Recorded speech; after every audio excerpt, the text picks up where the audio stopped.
What's up, guys? This is Kephas. Welcome to SBA Spotlight. In these videos, I'll be covering how well the single button assistant performs for each spec, what it does well, where it falls short, and how to get the most out of it, especially if you're looking for a lower stress or more accessible way to play. So whether you're here to relax, overcome a limitation, or just see how far one button can take you, I've got you covered. Alright, so let's talk about protection paladins and how they work with the single button assistant. According to Wowhead, they are by far, by a large margin, the worst class to use the single button assistant if you go by the data they provided, because it says that the single button assistant will lose you a whopping 65% of your optimal DPS. That means you're going to be doing 35% of your max potential as a protection paladin, which is well below any other class. I think the next closest is like 40% deficit. So this was pretty big, but then I looked into it a little bit more and I realized that this was calculated without using Shield of the Righteous.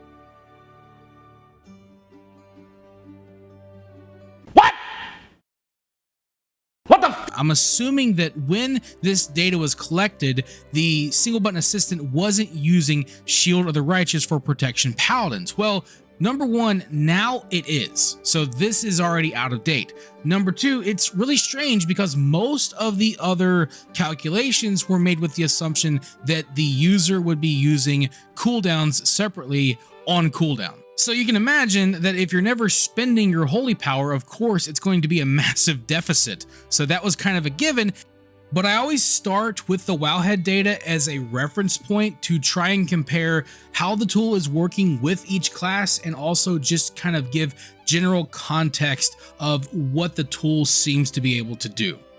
But in the case of Protection Paladin, this data is out of date because the single button assistant does actually use Shield of the Righteous as of now, which is very good, especially if you're going as a Templar where you're going to occasionally have to use Hammer of Light. And the good news is that the single button assistant handles that very well. It'll save up your holy power whenever Hammer of Light is active and then use it, and then otherwise it will use Shield of the Righteous as soon as it gets enough holy power. Aside from that, it will use all of your holy power generators and it will even use consecration. But like with all classes, this will not manage your defensive cooldowns. And this is very important as a tank because you will find yourself needing to use these often. This would obviously apply to any other utility abilities that you'd be using as well. As a lightsmith, it will also not use Sacred Weapon or Holy Bulwark. So that does give you one extra button to manage if you go with Lightsmith. The SBA will also not use Word of Glory. It will always use your Holy Power on Shield of the Righteous. So if you're ever wanting to use Holy Power on Word of Glory, you're going to have to be very reactive. Fortunately, you do have that slight delay in your global cooldown that will help with this, but usually you'll only want to use Word of Glory with Shining Light anyway, and you can do that with a separate button. The single button assistant will also not use Avenging Wrath. This is your main offensive cooldown, but the good news is that this ability is off the global cooldown, so that means you are able to macro it in with the single button assistant using a default macro. You'll also be able to macro in any used trinkets that you have. I'll have a macro in the description that you can use if you want to. It'll use the single button assistant and Avenging Wrath whenever it's available, along with any unused trinkets that you have. So overall, the single button assistant seems to be very effective for protection paladins, especially if you go as a Templar, where it will cover pretty much your entire rotation. And with a simple macro, you can include in Avenging Wrath as well. The only thing that you're going to have to manage is Word of Glory, which makes sense because it's a heal. Aside from that, it's incredibly user-friendly, and as a disabled player, I really appreciate this because it allows me to focus more on my other duties as a tank, fight mechanics, and defensive cooldowns. Now, I can't speak to how far this will get you in terms of difficulty, but what I can say is that I've leveled up a new Protection Paladin through dungeons using this tool. I've ran a lot of time walking dungeons with it, some heroics as well, and even some high-level delves.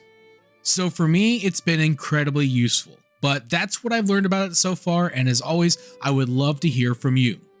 What do you think of the single button assistant, and how is it working out for you as a protection paladin? Let me know in the comments below. But with all that being said, I will see you guys on the next one. Thank you for watching this video. If you enjoyed it, let me know by clicking that like button. And feel free to share it with your friends so they can enjoy it as well. And if you'd like to see more videos, you can subscribe to the channel and click on the bell icon to be notified as soon as new videos are posted. You can also follow me on Facebook, and if you'd like, you can support my work on Patreon. Links to all that stuff can be found in the description below. This is Kephas. Until next time.